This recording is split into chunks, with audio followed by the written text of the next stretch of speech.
ஹரே கிருஷ்ணா. இந்த ஸ்லோகா நான் சொன்னப்புறம் சரவணாத் பிரபு சொல்லட்டும். ஹரே கிருஷ்ணா. முக்தா நாமபி சித்தானாம் நாராயண பராயணஹ சுதுர்லப பிரசாந்த் ஆத்மா கோட்டீஸ்வபி மகாமுனே. முக்தானாம் நாராயண பராயணः சுதுர்லப பிரசந்தாத்மா கோட்டீஸ்வபி மகாமுனே. பிரசாந்த் ஆத்மா இல்ல, பிரசாந்த் ஆத்மா. மேல லைன் இருந்தா இருக்கணும். ஹரே கிருஷ்ணா. ஹரே கிருஷ்ணா. பர்ஃபெக்ட் பிரபு, வெரி நைஸ். இதுக்கு நெக்ஸ்ட் எஸ் பிரபு. பிரசன்னாத்மாவா தமிழ்ல இருக்கு? பிரசன் இல்ல, தமிழ்ல என்ன இருக்கு? இல்ல நான் இங்க பாக்கல. பிரசன்னாத்மான்னு தமிழ்ல வருது இல்ல ஒரு வேர்டு. பிரேமா மாதாஜி தமிழ்ல மேல சான்ஸ்கிரிட்ல என்ன போட்டிருக்காங்க? பிரசாந்த் ஆத்மா தானே? புக் இல்லையே மாதாஜி. மேல ஸ்கிரீன்ல தெரியுது பாருங்க. இது தெரியுது. பிரசந்தாத்மா. பிரசந்தாத்மா. பிரசாந்த் இல்ல, சா இல்ல, இது இருக்கு மாதாஜி. பிரசந்தாத்மா. பிரசந்தாத்மா. பிரசந்தாத்மா. ஒரே ஒரு செகண்ட். பிரேமா மாதாஜி ஒண்டி சொல்லட்டும். பிரசந்தா இல்ல பிரசாந்தா? பிரசந்தாத்மா. ஒரு சின்ன ஏவா இல்ல ஒரு இருக்குதா? ஆவா. பிரசந்தாத்மா. பிரசந்தாத்மா. ஒரே செகண்ட். ஷாவா இல்ல ஷாவான்னு கேக்குறேன். ஷா மாதாஜி. ஷா இருக்குது பிரபு, இருக்குது. பிரசாந்த் ஆத்மா, நாட் பிரசாந்த். ஓகே. முக்தானாமபி சித்தானாம் நாராயண பராயணः சுதுர்லப பிரசாந்த் ஆத்மா கோட்டீஸ்வபி மகாமுனே. பத்மா மாதாஜி. பத்மா மாதாஜி. முக்தானாம் அபி சித்தானாம் நாராயண பராயணः சுதுர்லப பிரசன்னாத்மா பிரசாந்த் ஆத்மா. பிரசந்தாத்மா. கோட்டீஸ்வ அபி மகாமுனே. கோட்டீஸ்வ அப்பி இல்ல, கோட்டீஸ்வபின்னா ஸ்லோகா நல்லா வரும். முக்தானாம் அபி சித்தானாம் நாராயண பராயணः சுதுர்லப பிரசாந்த் ஆத்மா கோட்டீஸ்வபி மகாமுனே. பிரேமா மாதாஜி. முக்தானாமபி சித்தானாம் நாராயண பராயணः சுதுர்லப பிரசந்தாத்மா கோட்டீஸ்வபி மகாமுனிஹி. முனே. நீங்க எல்லாரும் கரெக்ட் பண்ணி நீங்க மறந்துட்டீங்க. முனே. கோட்டீஸ்வபி மகாமுனிஹி. இதான் படிச்சோம் நேத்து. Devotional service is culmination of all parts. இதையும் நான் கலர் பண்ணி வச்சுக்கிறேன், அப்பதான் எனக்கு தெரியுது. ஓகே. நேஹாயத் கர்ம தர்மாய நாவிராகாய கல்பதே நாதீர்த்த பத சேவாயை ஜீவன் அபி மிருதோ ஹி சஹ. நேஹாயத் கர்ம தர்மாய நாவிராகாய கல்பதே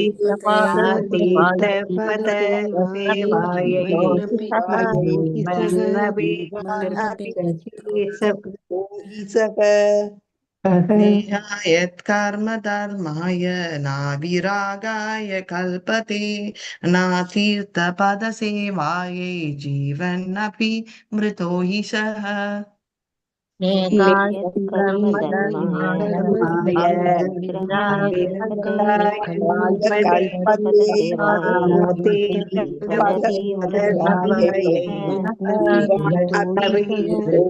ஹி சஹ. இது டிரான்ஸ்லேஷன் தமிழ் இங்கிலீஷ்ல இருந்தா யாராவது படிங்களேன். Padma Mataji English translation. யாருடைய படிக்கலாம் மாதாஜி? தமிழ்ல இருக்கா? படிங்க படிங்க படிங்க. யாருடைய பணி மத வாழ்வுக்கு அவனை உயர்த்தவில்லையோ, யாருடைய மத சடங்குகள் அவனை துறவுக்கு உயர்த்தவில்லையோ, துறவில் உள்ளவனை எது பரம புருஷ பகவானின் பக்கத்தில் தொண்டுக்கு அழைத்து செல்லவில்லையோ, அவள் சுவாசித்துக் கொண்டிருந்தாலும் இறந்தவனாக கருதப்பட வேண்டும். ஹரே கிருஷ்ண மாதாஜி. Very beautiful. நேஹா எது நான் கர்ம தர்மாயே, கர்ம தர்மத்துக்கு இழுத்து போலியோ. நாஹா எத் கர்ம தர்மாயே, வைராகியம் அதாவது ரினன்சியேஷன் தீர்த்த போலியோ. நான் வைராகிய கல்பத்தை, அது நான் தீர்த்த பத சேவாயை, கிருஷ்ணர் பாதத்துக்கு இதெல்லாம் இழுத்துட்டு போலன்னா ஜீவன் அப்படி மிருதோ ஈசக, உயிர்ந்தும் இறந்தவனே அப்படின்னு. நேஹா எத் கர்ம தர்மாய நாவிராக கல்பதே விராகாய கல்பதே நா தீர்த்த பத சேவாயை ஜீவன் முக்தே ஜீவன் அபி மிருதோ ஈசக. माताजी विग्रहाय वा वैराग्य वा धर्माय न विग्रहाय विरागाय कल्पते नातीतपदसेवायै जीवनपि मृत्युः மாதாஜி வந்துட்டாங்க. வந்துட்டாங்களா? ஓகே. ஹரே கிருஷ்ணா. हरे कृष्णा माताजी हरे कृष्णा ஹரே கிருஷ்ணா மேம். माताजी ஹரே கிருஷ்ணா மாதாஜி. ஹரே கிருஷ்ணா மேம். हरे कृष्णा மாதாஜி, हरे कृष्णा माताजी. हरे ஹரே कृष्णा கிருஷ்ண மாதாஜி, பிரணாம் மாதாஜி. ஹரே கிருஷ்ணா. हरे कृष्णा எல்லாருக்குமே Hare Krishna. Hare Krishna Mataji. Hare Krishna ma'am. I will make a move ma'am. நமஸ்காரம். Thank you Thank Hare you. Krishna Thank you ma'am. Hare Krishna. Thank you. Hare Krishna Mataji नमस्कार हरे कृष्णा हरे कृष्णा माताजी நமஸ்காரம் மாதாஜி. நமஸ்காரம் நமஸ்காரம் எல்லாருக்குமே ஹரே கிருஷ்ணா. சோ நாம இன்னைக்கு ரொம்ப ரொம்ப முக்கியமான ஒரு சாப்டர் எடுக்க போறோம். அது வாழ்க்கையில எல்லாருமே கேட்க வேண்டிய சாப்டர். அதாவது 5வது காண்டத்துல 5வது அத்தியாயம் ரிஷபதேவர் தன்னுடைய பிள்ளைகளுக்கு அவர் உபதேசிக்க போகிறார் பிரம்மா விரதத்துல. சோ இத வாழ்க்கையில நம்ம எல்லாரும் கேட்க வேண்டியது, தவறாம இதை கேளுங்கோ. யாருக்காவது வேலை இருந்தா கூட அத ஒரு புறம் அந்த வேலையை பண்ணிட்டே கூட அதை கேட்கறதுக்கான அந்த வாய்ப்பை கொடுங்க. ஓகே, சோ கிளாஸை விட்டு போகாதீங்க. ஓகே, ஹரே கிருஷ்ணா. ரொம்ப முக்கியமான அத்தியாயம். அதுக்கு முன்னாடி நம்ம பிரேயர்ஸோட இந்த கிளாஸை தொடங்கலாம். ஜெய ராத மாதவ குஞ்ச பிஹாரி ராதா மாதவ குஞ்ச பிகாரி. ஜெய ராத மாதவ குஞ்ச பிஹாரி ஜெய ராதா மாதவ குஞ்ச பிகாரி. ஜெய கோபி ஜனவல்லபா கிரிவரதாரி ஜெய கோபி ஜன வல்லபா கிரிவரதாரி. ஜய கோபி ஜன வல்லபா கிரிவரதாரி ஜெய கோபி ஜன வல்லபா கிரிவரதாரி. யசோதநந்தன பிரஜன ரஞ்சன யசோதநந்தன பிரஜ ஜன ரஞ்சன.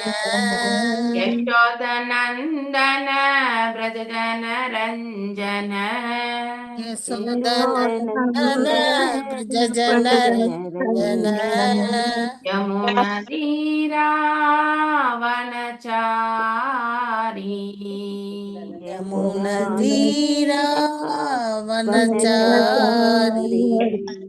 யமுனதீராவனச்சாரி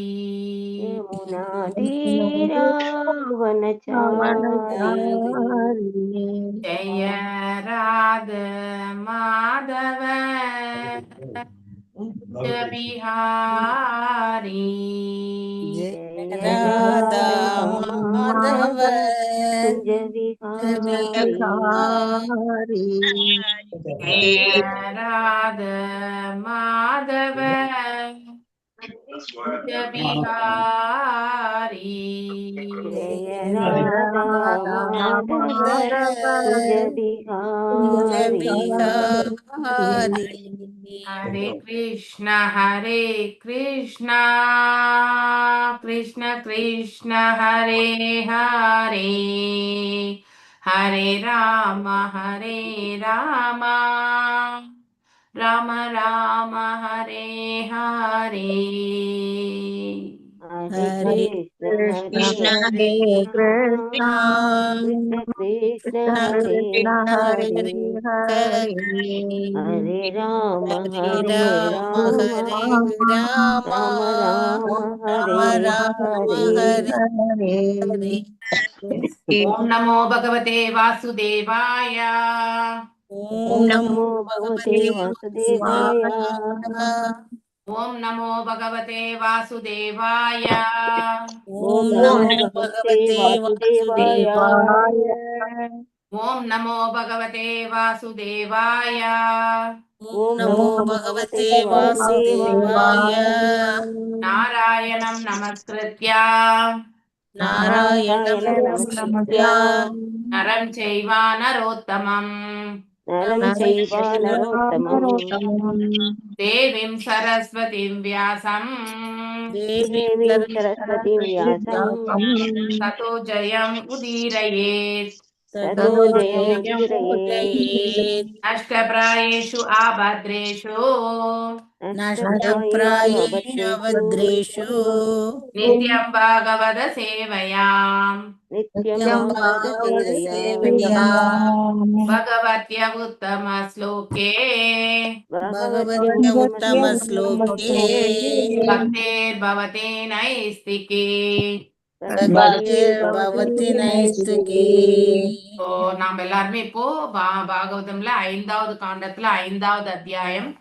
சோ அதனுடைய முன்னுரை மட்டும்தான் நம்ம படிச்சோம் இல்லையா? சோ நான் இப்போ வந்து இந்த 5ஆம் காண்டத்தினுடைய சுருக்கத்தை வந்து உங்களுக்கு வந்து சொல்லணும்னு நினைக்கிறேன். ஆல்ரெடி அந்த முன்னுரையில கூட அதுதான் வழங்கப்பட்டது. ஆனா ஸ்லோகம் வைஸ் எப்படி நாம இதை வந்து எடுத்துக்கிறோம் அப்படிங்கிறதமே நம்ம பார்க்கணும். ஓகே, முதல் 3 ஸ்லோகங்கள் வந்து இந்த அதாவது பிரம்ம சௌக்கியம் அப்படின்னா என்ன அர்த்தம்னாக்கா, நம்ம இந்த ஜீவன் இல்லையா, பிரம்ம நிலை, அதாவது உயர்வான ஸ்தானத்தை அடையக்கூடியது இந்த ஜீவாத்மா வந்து பிரம்ம நிலைன்னு சொல்லுவோம் இல்லையா? சோ இந்த ஜீவனை பற்றியான அதாவது அதனுடைய சௌக்கியம் மீன்ஸ் அதனுடைய ஆரோக்கியம் அப்படின்னு டைரக்டா எடுத்துக்கலாம். ஆனா உண்மையிலே இந்த ஜீவனுடைய நிலை நம்ம எடுத்துக்கும் பொழுது அது எவ்வாறு உத்தம நிலை அடைகின்றதோ அந்த உத்தம நிலை தான் சௌக்கியம். இந்த ஜீவன் வந்து ஹரே கிருஷ்ணா கிருஷ்ண கிருஷ்ண ஹரே ஹரே, ஹரே ராம ராம ராம ஹரே ஹரே. சோ இந்த ஜீவன் வந்து அதாவது எல்லாரும் மியூட்ல இருங்கோ, ஏன்னா ஃப்ளோ வரும்போது நான் என்ன சொல்ல வரேன்றது வந்து கண்டிப்பா நீங்க மிஸ் பண்ணிப்பீங்க. So I really humbly request நீங்க வந்து மியூட்ல இருந்து கேட்கணும்னு சொல்லிட்டு. உங்களுக்கு தான் அந்த இன்ஃபர்மேஷன் நான் சொல்ல போறதில்ல. பகவான் வந்து எல்லா அதாவது இந்த ஸ்தானத்துல உட்கார்ந்து இருக்கக்கூடிய எந்த ஒரு பக்தருக்குமே பகவான் தான் அந்த ஆற்றலை கொடுக்கிறார் பேசுவதற்கு கூட இல்லையா? இந்த ஸ்தானம் வந்து அவ்வளவு ஈஸியா வந்து ரன் பண்ணக்கூடிய ஸ்தானம் கிடையாது. ஏன்னா இந்த குறையுடைய புலன்களோட இல்லையா எல்லாருக்குமே உண்டு, அதுல எனக்கு நிறையவே உண்டுன்னு நான் நினைக்கக்கூடியவர்.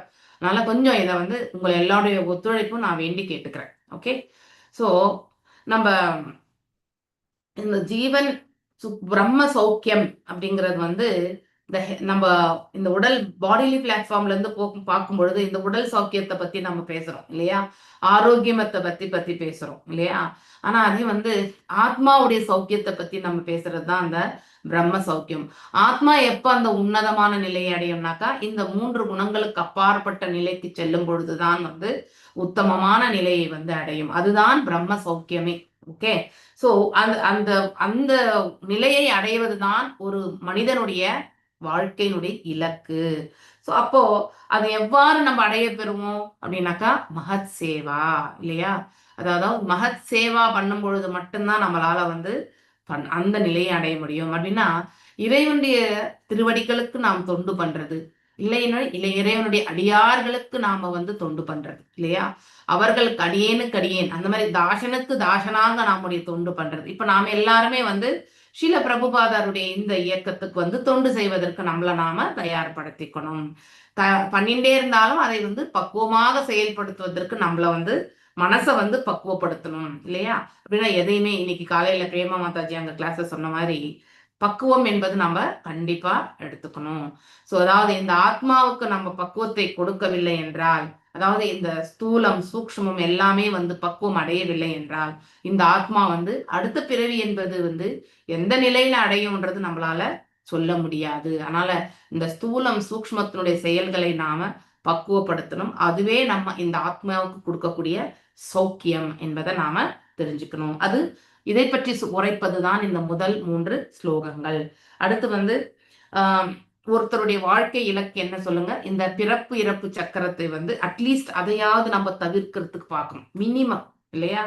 சோ மீண்டும் மீண்டும் பிறவி எடுத்து பகவானுக்கு தொண்டு புரியுறது சிஷ்டாஷ்டகத்துல சொன்ன மாதிரி இல்லையா?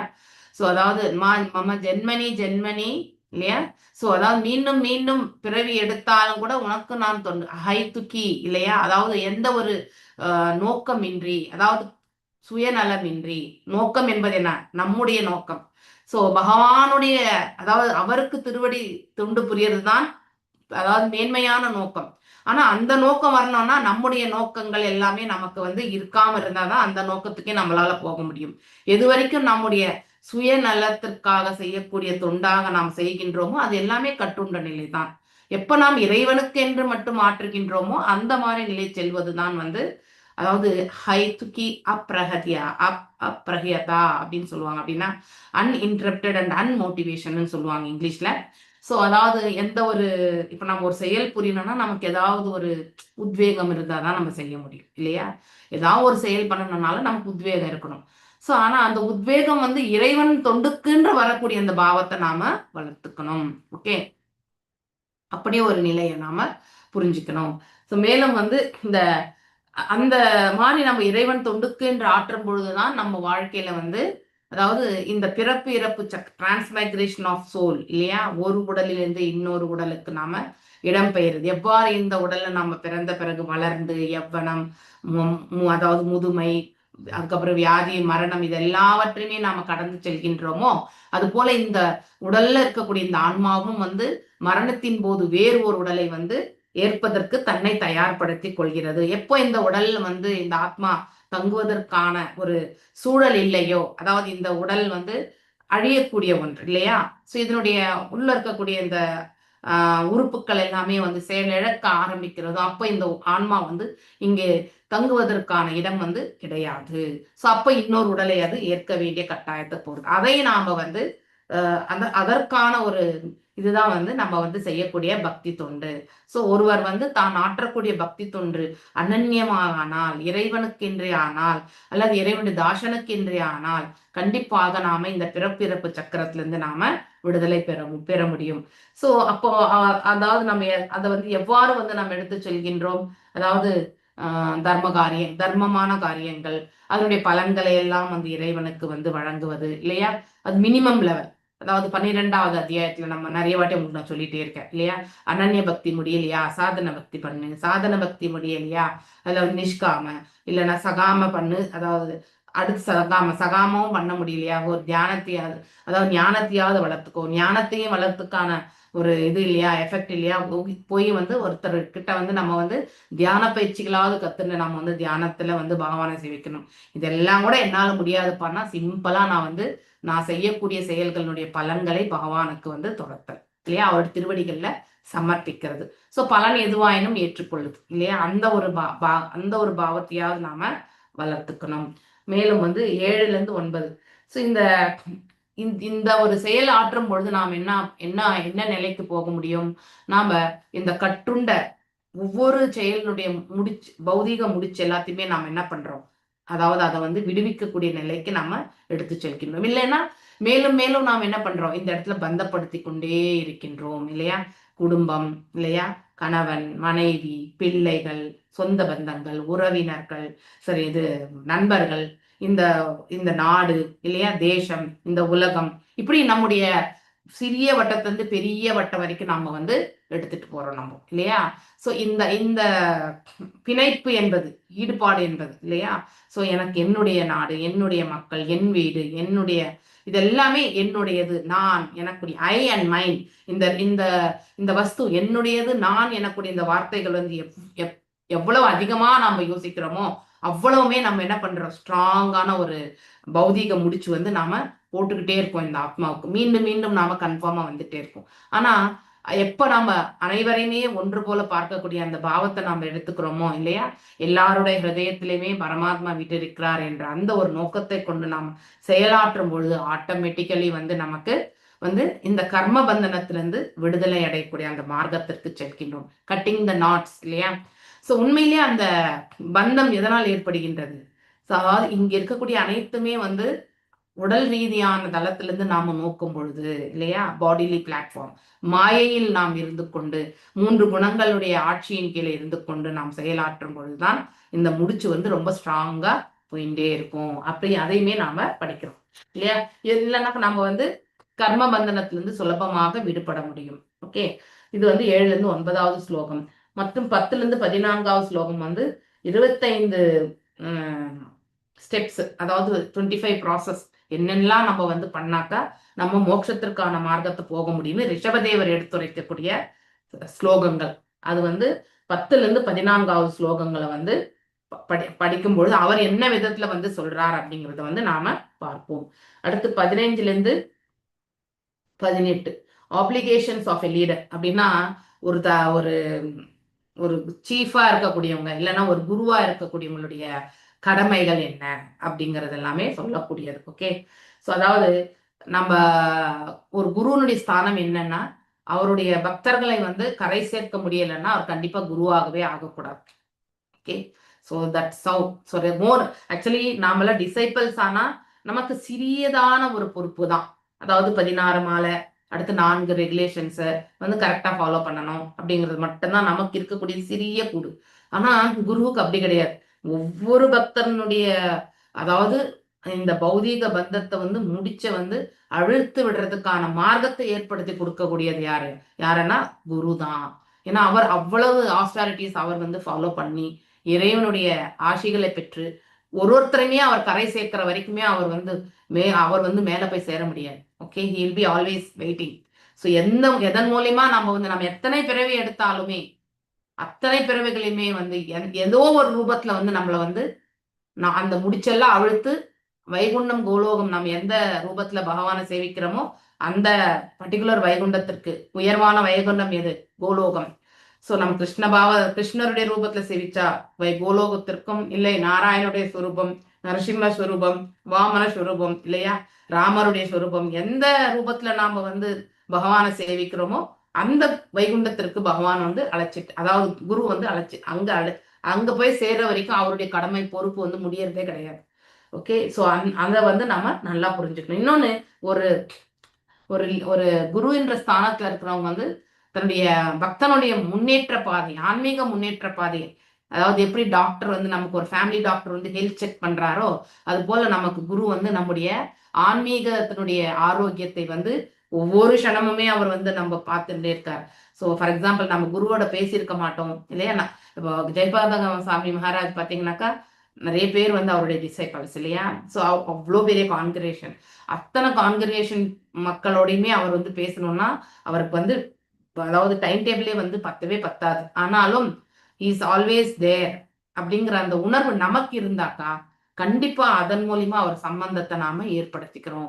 அதாவது நமக்கு குரு வந்து வழி நடத்தின்னு இருக்கார் அப்படிங்கறது வந்து உணர ஆரம்பிக்கணும். எப்படின்னா இந்த நாமத்தை வந்து ஹரி நாமத்தை அவரிடத்திலிருந்து நாம பெற்ற பிறகு நம்ம செய்யக்கூடிய நாம ஜபங்கள் எல்லாமே அவருடைய கிருபையால, அதாவது குருவினுடைய கிருபையால தான் நம்மளால பக்குவமா பண்ண முடியும்.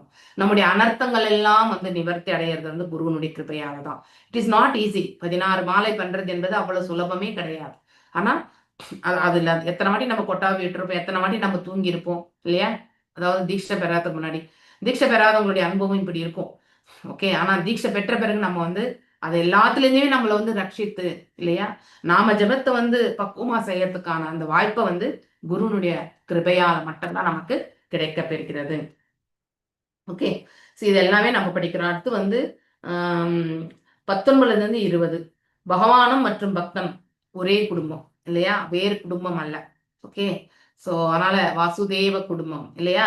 ஸோ பகவானுடைய குடும்பமும் பக்தர்களும் பகவானும் ஒரே குடும்பம், அவ்வளவுதான். அதுதான் அசோசியேஷன் இல்லையா, சம்பந்தம். அதை பத்தி சொல்றது ஆக்சுவலி.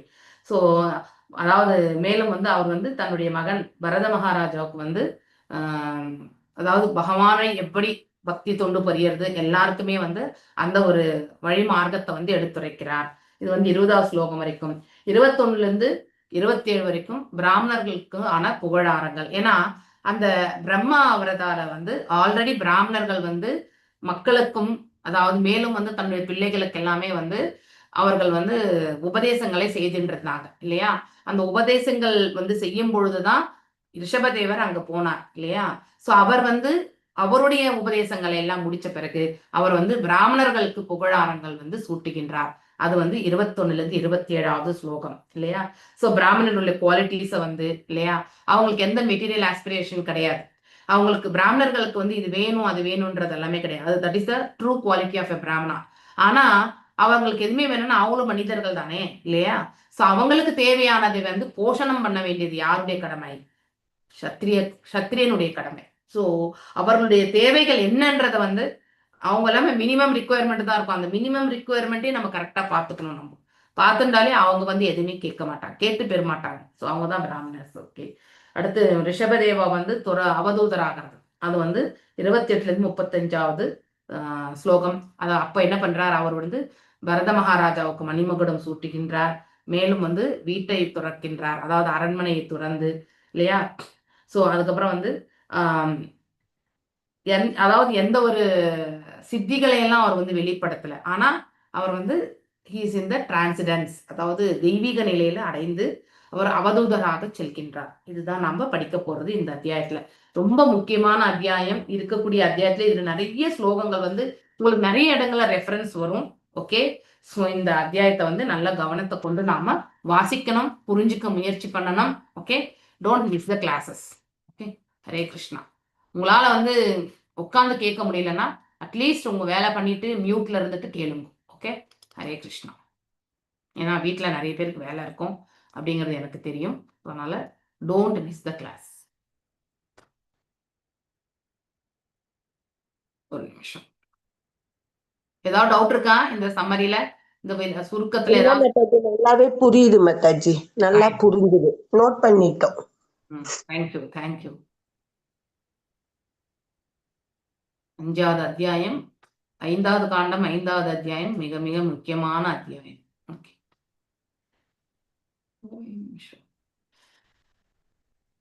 நம்ம பாகவதம் ஆரம்பிச்சு ஜனவரி 5 ஆரம்பிச்சோம் மாதாஜி, 22ல.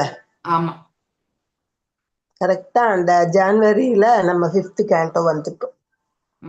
3 வருஷம் முடிஞ்சிச்சு இல்லையா? ஆமா, அது இந்த இது ரொம்ப சீக்கிரம் முடிஞ்சிருச்சு மாதாஜி. அதுக்குள்ள 5வது அத்தியாயம் வந்துட்டோம். இது இனிமே வந்து 9வது காண்டங்கள் வரைக்கும் வந்து ஸ்கந்தங்கள் இப்படிதான் போகும். ஸோ அதனால ப்ராப்ளம் இருக்கு. 10வது ஸ்கந்தம் ஒரு மாசத்துல 5வது இது வந்துட்டோம். இனிமே வந்து எல்லாமே கொஞ்சம் ஃபாஸ்டா தான் நடக்கும். ஓகே. ஹரே கிருஷ்ணா. ஏன்னா அங்கே கூட வந்து இப்போ 6வது ஸ்கந்தம் வந்து இன்னொரு 3 சாப்டர் இருந்தா 6 முடிஞ்சு 7க்கு போயிட போகுது. ஃபாஸ்டா தான் போகும். ஓகே. சிசுக உவாச்ச அதஹ தம் உத்பத்யை வாபித்வஜ்யமான பகவல்லக்ஷணம் ஷாம்யோபக்ஷம வைராக்யஸ்வர்யம் மகாவிபூதிபீர் அனுதினம் ஏதமானுபாவம் பிரகிருத்யய பிரஜா பிராமணா தேவாக்ஷ ஷாவனி தலசமவனாயாதிதாரம் ஜக்ருதுஹு. எஸ் கலாதி மாதாஜி வாசி. ஹரே கிருஷ்ண மாதாஜி. ஹரே கிருஷ்ணா. நான் ஒரே ஒரு நிமிஷம் இதை மாத்தி விட்டுட்டேன் மாதாஜி. 5வது தானே? 5வது அத்தியாயம். ஒரு நிமிஷம் இருங்க. 4வது அத்தியாயம் மாதாஜி. ஒரு நிமிஷம் இருங்க. 4 தான் இருக்கு. நானு ஒரு நிமிஷம். கரெக்ட். நான் மேல பார்க்கல. நியாயம் ரிஷப உவாச்சன்னு வருது. ரிஷப உவாச்ச நியாயம் தேஹே தேஹபஜாம் நரலோகே கஷ்டான் காமான் ஹர்ஹதே வித்புஜாம் யே தபோ திவ்யம் புத்கராயேன சத்வம் शुद्धयेत्यस्मात् ब्रह्म सौख्यं त्वा आनन्दम्. यस. हरे कृष्ण माताजी. ऋषभ उवाच नायं देहो देहभाजां नृलोके कष्टान् कामान् अर्हते विभुजां ये तपो दिव्यं पुत्रः येन सत्वं शुद्धयेस्मात् ब्रह्म सौख्यं त्व अनन्तम्. ரிஷப உவாச்ச. பகவான் ரிஷபதேவர் கூறினார், நான் இல்லை, அயம் இந்த தேக உடல், தேக பஜாம் பௌதீக உடல்களை பெற்றிருக்கும் அனைத்து உயிர்களின் நிர்லோக இந்த உலகில் கஷ்டான் கஷ்டம், காமான் புலனுகர்ச்சி, அர்ஹதே உரியவனாகிறான், புஜம் மலம் உண்போர், அந்த தப தவங்களும் துறவுகளும், திவ்யம் திவ்யமான, புத்திரகா அன்பார்ந்த மைந்தர்களே, ஏன அதனால், சத்வம் இதயம், சுத்தையே தூய்மையடைதல், யஸ்மாத் அதிலிருந்து, பிரம்ம சௌக்கியம் ஆன்மீக சுகம், உறுதியாக, அனந்தம் முடிவில்லாதது. மொழிபெயர்ப்பு. பகவான் ரிஷபதேவர் தன் மைந்தர்களிடம் கூறினார், அன்பு மைந்தர்களே, பரு உடல்களை பெற்றிருக்கும் இவ்வுலகில் உள்ள அனைத்து உயிர்களிலும் மனித உடல் பெற்றவன் கேவலமான புல நுகர்ச்சிக்காக இரவும் பகலும் கிடந்து கடினமாக உழைக்க கூடாது. இப்புலனுகர்ச்சி மலத்தை தின்னும் நாய்களுக்கும் பன்றிகளுக்கும் கூட இருப்பதே. பக்தி தொண்டில் தெய்வீக நிலையினை அடைவதற்காக ஒருவன் தவத்திலும் துறவு செயல்களில் நெறிகளிலும் ஈடுபட வேண்டும். இச்செயல்களினால் ஒருவனது உள்ளம் தூய்மை அடைகிறது. மேலும் ஒருவன் இந்நிலையினை அடையும் பொழுது அவன் பௌதீக இன்பத்திற்கு மேலானதும் என்றும் தொடர்ந்து இருப்பதுமாகிய நிரந்தரமான ஆனந்த வாழ்வினை எய்துகிறான். பொருளுரை. இச்லோகத்தில் பகவான் ரிஷபதேவர் மானுட வாழ்வின் முக்கியத்துவத்தை பற்றி கூறுகிறார். தேகபா என்னும் சொல் உடலினை பெற்றிருக்கும் ஓர் உயிரை குறிப்பிடுகிறது. ஆனால் மானுட உடல் வாய்க்க பெற்றவன் விலங்குகளிலிருந்து வித்தியாசமாக செயல்பட வேண்டும். மலத்தை தின்பதினால் நாய்களும் பன்றிகளும் கூட புலனுகர்ச்சி இன்பத்தை அனுபவிக்கின்றன. பகல் முழுவதும் உழைக்கும் மனிதர்களும் இரவில் உண்பது, குடிப்பது, உடலுறவு கொள்வது, உறங்குவது போன்றவற்றினால் மகிழ்ச்சி அடைய முயற்சிக்கின்றனர். அதே சமயம் அவர்கள் தங்களை முறையாக காத்து கொள்ளவும் வேண்டியிருக்கிறது.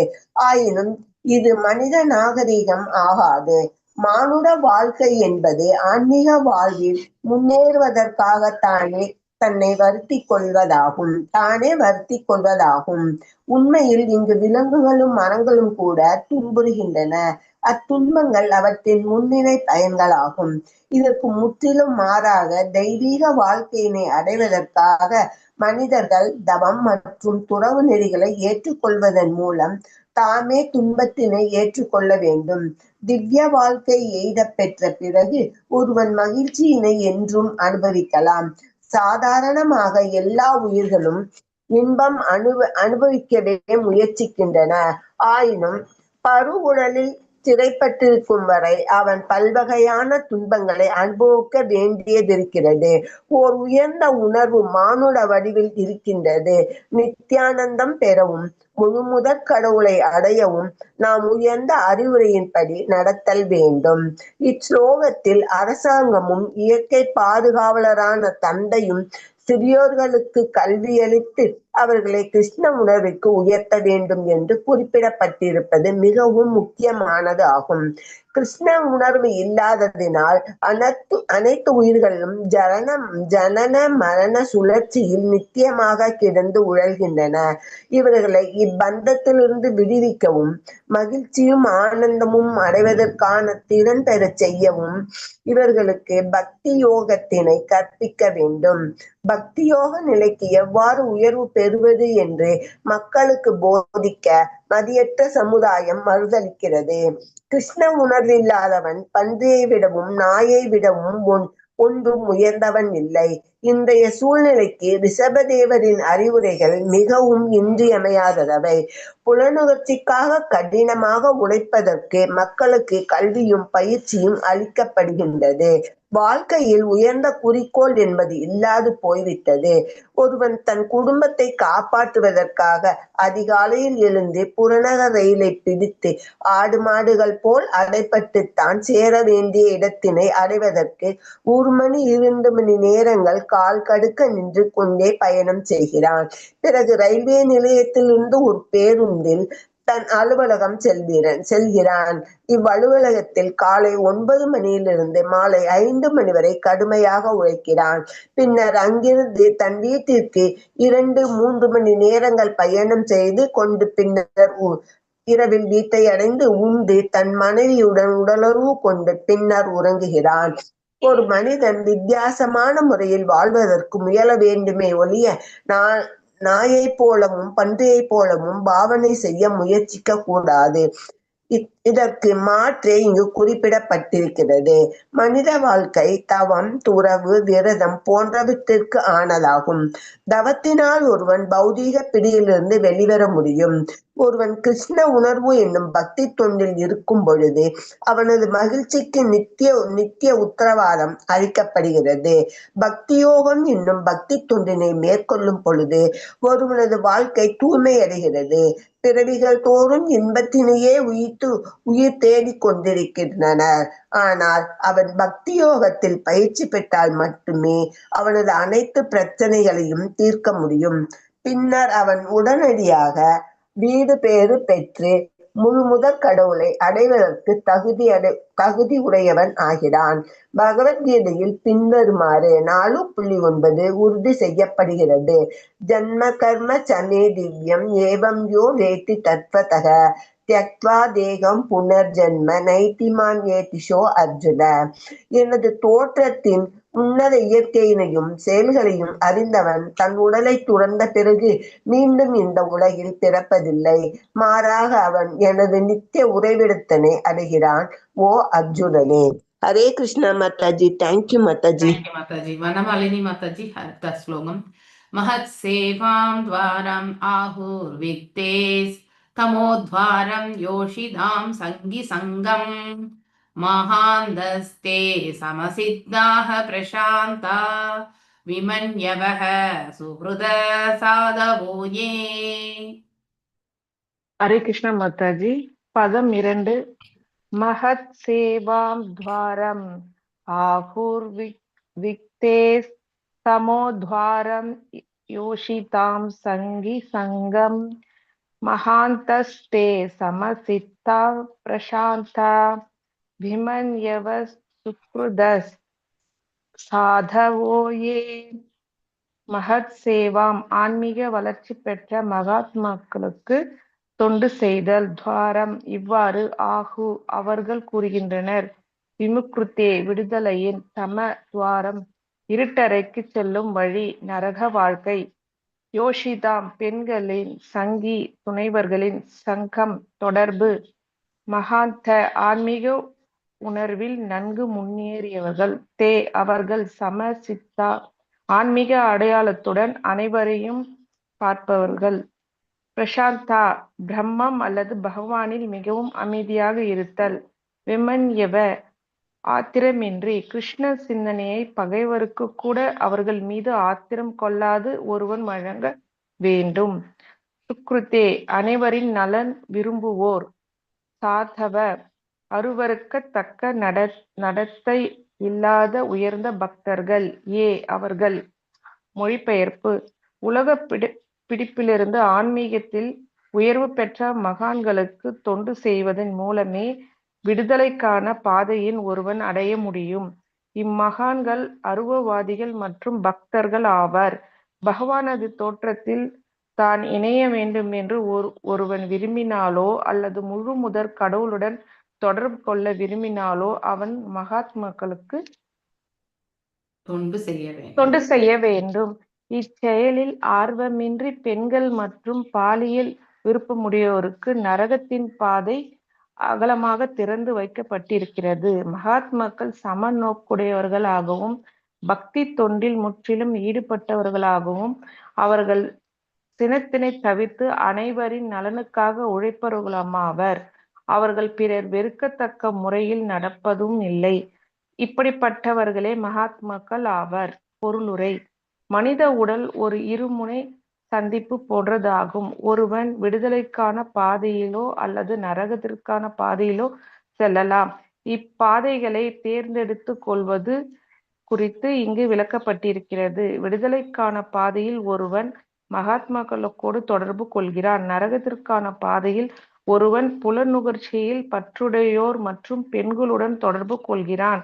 இருவகை மகாத்மாக்கள் உள்ளனர். அவர்கள் அருவவாதிகள் மற்றும் பக்தர்கள் ஆவர்.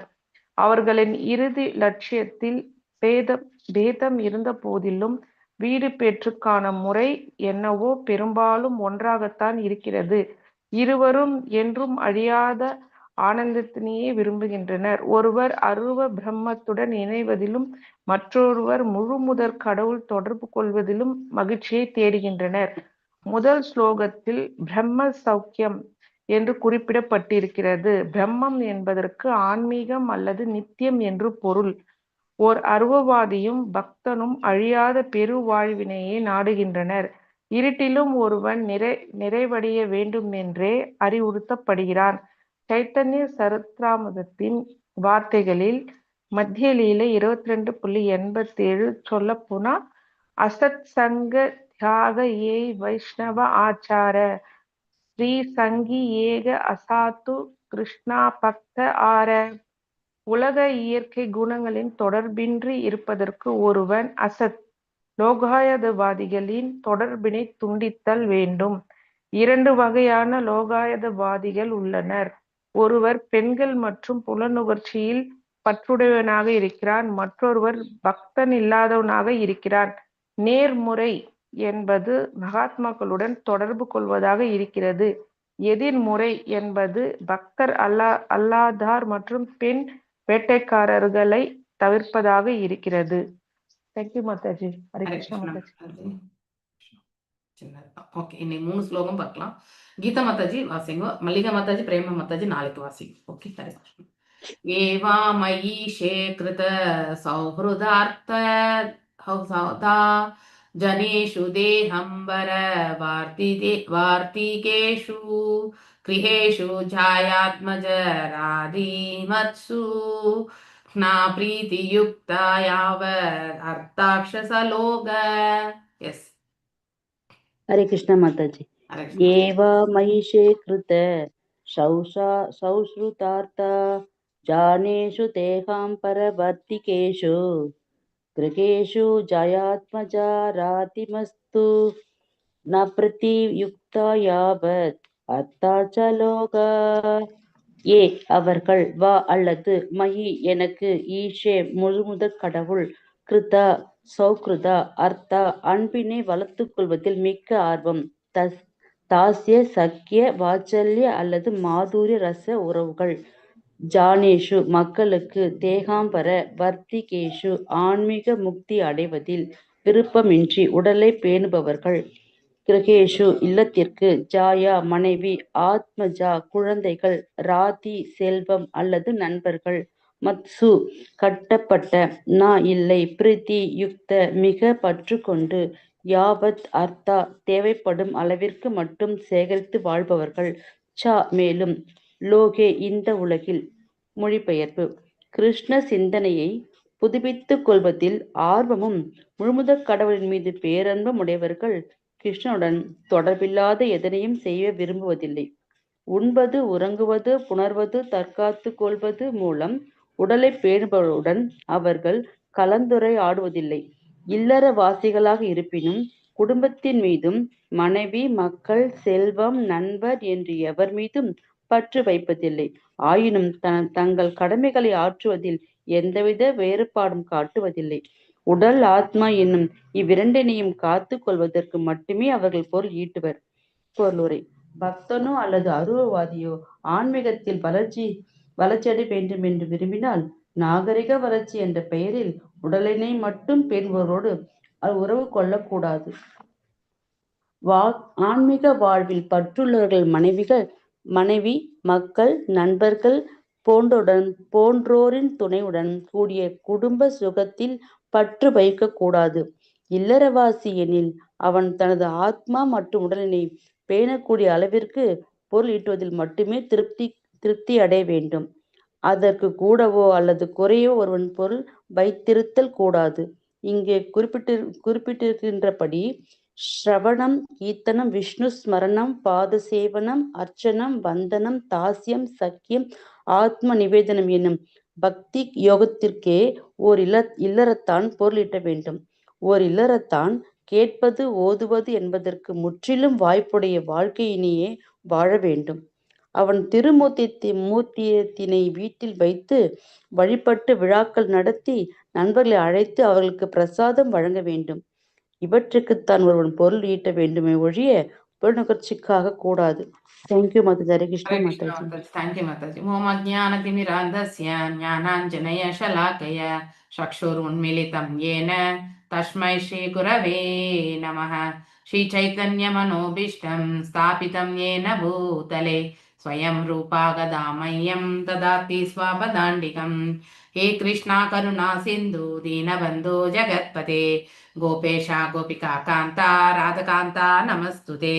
तप्त काञ्चन गौराङ्गी राधे वृन्दावनेश्वरी ऋषभानुसुते देवी प्रणमामि हरिप्रिये. पाञ्चकल्पदारुभ्यश्च कृपा सिन्धुभ्य एव च पतितानां पावनेभ्यो वैष्णवेभ्यो नमो नमः.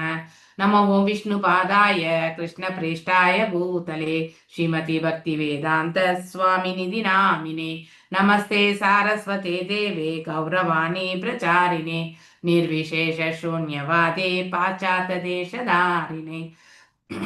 जय श्री कृष्ण चैतन्य प्रभु नित्यानंद श्री अद्वैत गदाधारा श्रीवासादि गौर भक्त वृंदा मूगं करोति वाचालं भंगुं लंघायते गिरिं यत्कृपातम् अहं वन्दे परमानंद माधवं श्री कृष्ण चैतन्य ईश्वरम्. हरे कृष्णा कृष्णा कृष्णा हरे हरे हरे राम राम राम हरे हरे. Reading from Bhagavatam. இந்த 3 ஸ்லோகங்களை இன்னைக்கு படிக்கலாம். இந்த 3 ஸ்லோகங்கள் மனித வாழ்க்கையினுடைய இலக்கு என்ன இல்லையா, அவன் வாழ்க்கை எவ்வாறு அவன் அமைத்து கொள்ள வேண்டும், எவ்வாறு அமைத்து கொள்ளக்கூடாது, அவ்வாறு அமைத்து கொண்டால் அதனுடைய பலன்களும் விளைவுகளும் எப்படி இருக்கும், அதாவது பக்தனாகவும் பக்தனற்ற நிலையில் இருக்கக்கூடியவர்களுடைய வாழ்நிலை எப்படிப்பட்டது, அவருடைய நோக்கம் எப்படிப்பட்டது, அதனுடைய விளைவுகள் எப்படிப்பட்டது, அதனால் அவன் என்ன நிலைக்கு தள்ளப்படுகின்றான் அப்படிங்கிறது எல்லாமே இந்த 3 ஸ்லோகங்கள்ல ரிஷபதேவர் நமக்கு எடுத்துரைக்கிறார். ரிஷப உவாச்ச நியாயம் தேஹே தேஹ பாஜாம் லோகே கஷ்டான் காமான் அர்ஹதே விக்புஜாம் ஏ தபோ திவ்யம் புத்திரகாயேன சத்வம் சுத்தயேத்யஸ்மாத் பிரம்ம சௌக்கியம் துவானந்தம்.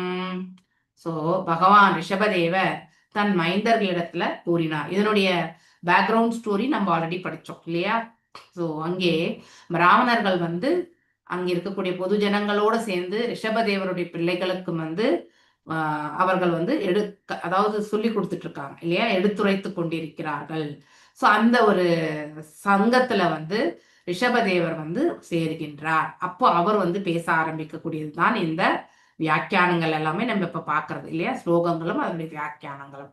ஓகே, அன்பு மைந்தர்களே, பல உடல்களை பெற்றிருக்கும் இவ்வுலகில் உள்ள அனைத்து உயிர்களிலும் எப்படின்னா இந்த 84 லட்சம் விதமான உயிர் வாழ்களில் மனித உடல் பெற்றவன் கேவலமான புலனுகர்ச்சிக்காக இரவும் பகலும் கிடந்து கடினமாக உழைக்க கூடாது. இது கட்டளை.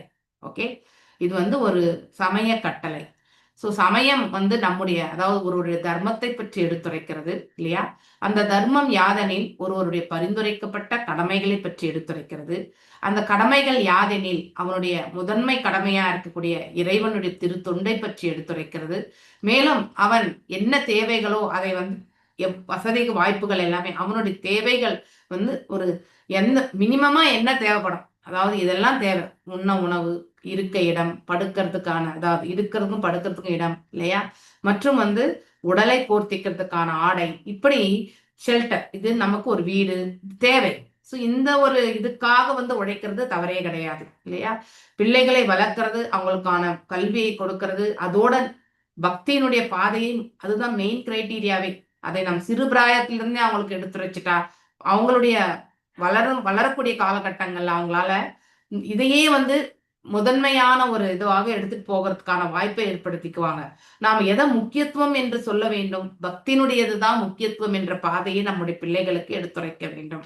அதன் பிறகு சம்பாத்தியத்தையுமே எவ்வாறு சம்பாதிக்கணும் அப்படிங்கிறதையுமே நம்ம பிள்ளைகளுக்கு எடுத்துரைக்கணும். இந்த பாதையை நம்ம கரெக்டா ஏற்படுத்தி கொடுத்துட்டாலே பிள்ளைகள் பக்குவமாக தங்களுடைய வாழ்க்கையை அமைச்சுக்குவாங்க. ஆனா அதை விடுத்துட்டு நாம படிப்பு மட்டும் படி, சம்பாத்தியம் எப்படி வேணா பண்ணு, நிறைய சம்பாதிக்கிறியா இல்லையே. இப்ப நீங்க இந்த பெண், அதாவது திருமணத்துக்கு பெண் பார்க்கக்கூடிய அந்த நிலையில எல்லாம் பார்க்கும் பொழுது கூட நிறையவே நம்ம எதிர்பார்ப்புகளை வச்சுட்டு உட்கார்ந்து காலத்தை கடத்தி கொண்டிருக்கிறோம். இந்த நிலைகள் உண்டு. ஸோ இப்படி நாம அதாவது குவாலிட்டி ஆஃப் த பர்சனை தான் பார்க்கணுமே தவிர குவான்டிட்டி ஆஃப் த பர்சன்ல போய் நம்ம பார்க்கவே கூடாது. ஸோ தரமற்ற மனிதர்களுடைய அதாவது சம்பந்தம் வச்சுக்கிறது கஷ்டம்தான் இல்லையா. ஸோ ஜாதக பொறுத்து பார்த்து தரமான ஒரு குடும்பமா இருந்தா கொடுக்கறதுல தப்பு கிடையாது. அவங்களுடைய ஆஸ்திகள் பிற்காலத்துல இறைவனுடைய கிருபை என்ன இருக்கோ அதனால அவர்கள் அடைய பெறணும்னா கண்டிப்பா பெறுவாங்க. யாருமே அதாவது பிறக்கும் பொழுதே செல்வந்தராக எல்லாருமே பிறக்கிறதும் கிடையாது இல்லையா. பிற்காலத்துல செல்வந்தர் ஆகக்கூடிய வாய்ப்பும் கிடைக்கிறது. ஆனா அந்த செல்வமுமே இறைவனுடைய கிருபையால் அனுகரிக்கப்பட்டிருக்கிறதுனால அதை நாம இறைவனுடைய தொண்டுக்கு உபயோகப்படுத்தணும் அப்படிங்கிறதையுமே நம்ம பிள்ளைகளுக்கு நாம தானத்தை வார்க்கும் பொழுது பிள்ளைங்க அப்சர்வ் பண்ணுவாங்க. நாம அதாவது நம்ம சில பேர் பக்தியா விழுந்து விழுந்து வணங்குவாங்க, அவங்க கிட்ட காசும் நிறைய இருக்கும், ஆனா அவங்க இப்படி ஒரு எச்சி கையில கூட காக்கா ஓட்ட மாட்டான்ப்பா அவன் அப்படின்னு சொல்லுவாங்க இல்லையா. அப்படின்னா ஒரே ஒரு பைசா கூட யாருக்கும் கொடுக்க மாட்டான். அப்படிப்பட்ட கருணி என்ன ஆவானாக்கா அடுத்த ஜென்மத்துல அதாவது ஏதுமற்ற ஒரு ஏழையாக பிறப்பான். இதையும் இன்னொரு இதுலயுமே நம்ம படிக்கிறோம், நம்ம சித்திரகேது மன்னருடைய இதுல படிக்கிறோம். அங்கே அந்த பையன் மரணித்த பிறகு அங்கிரா ரிஷியும் நாரத மகரிஷியுமே அங்கிரா ரிஷி நிறைய அறிவுரைகள் எடுத்து கொடுக்கிறார். நான் முதல்ல வந்தப்போ நீ அவ்வளவு அதாவது படித்தவனாக இருந்தும் நான் உனக்கு ஆத்ம ஞானத்தை பற்றி எடுத்துரைக்கிறதுக்கு தான் வந்தேன். ஆனா நீ அதை கேட்கக்கூடிய நிலையில இல்லை.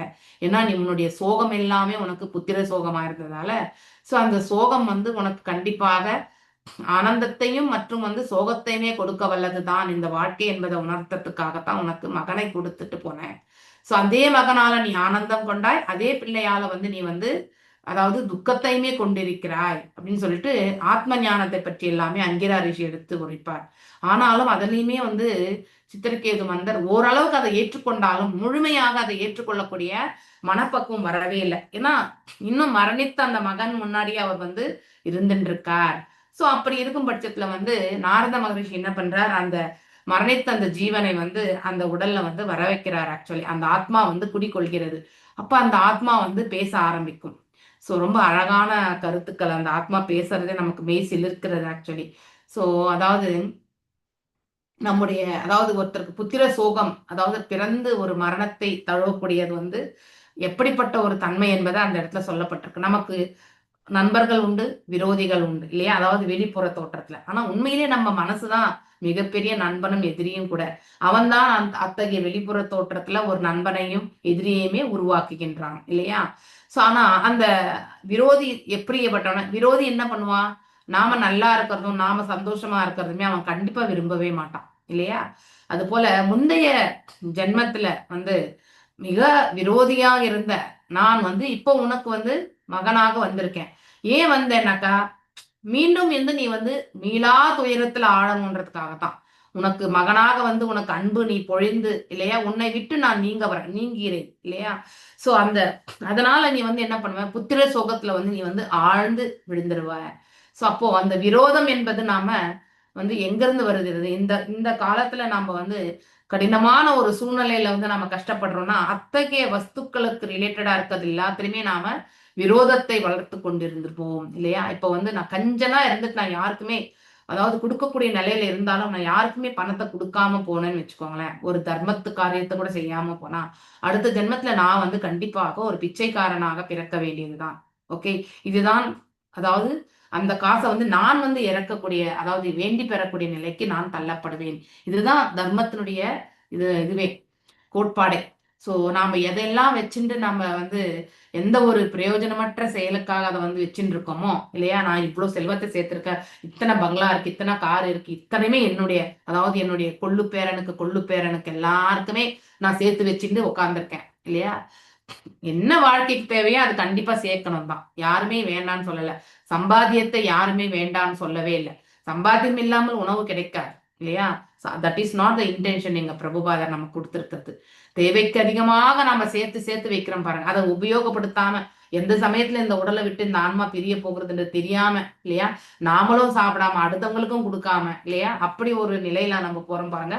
அவன் கண்டிப்பா அடுத்த ஜென்மத்துல ஏதுமற்ற ஒரு நிலைக்கு வந்து தள்ளப்படுகின்றான் இல்லையா.